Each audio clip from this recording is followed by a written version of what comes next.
49 అంటే సంతానం, 49 అంటే సంతోషం. 39 ఆంధ్రప్రదేశ్, తెలంగాణ.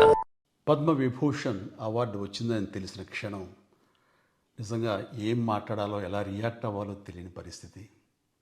మన దేశంలో రెండవ అత్యున్నత పౌర పురస్కారం పద్మవిభూషణ్ లభించినందుకు నాకు నిజంగా చాలా సంతోషంగా ఉంది. ఒక తల్లి కడుపున పుట్టకపోయినా నన్ను తమ సొంత మనిషిగా, మీ అన్నయ్యగా, మీ బిడ్డగా భావించే కోట్లాది మంది ప్రజల ఆశీస్సులు, నా సినీ కుటుంబం యొక్క అండదండలు, అలాగే నీడల నాతో ప్రతి నిమిషం నడిచే లక్షలాది మంది అభిమానుల ప్రేమ, ఆదరణ కారణంగానే నేను ఈ రోజున ఈ స్థితిలో ఉన్నా. అందుకే నాకు దక్కినటువంటి గౌరవం ఇది మీది. మీరు నాపై చూపిస్తున్న ప్రేమ, ఆప్యాయతలకు నేను ఏమిచ్చి రుణం తీర్చుకోగలను? నా 45 ఏళ్ల సినీ ప్రస్థానంలో వెండితెరపై వైవిధ్యమైన పాత్రల ద్వారా వినోదం పంచడానికి నా శక్తి మేరకు నేను ప్రయత్నిస్తూనే ఉన్నా.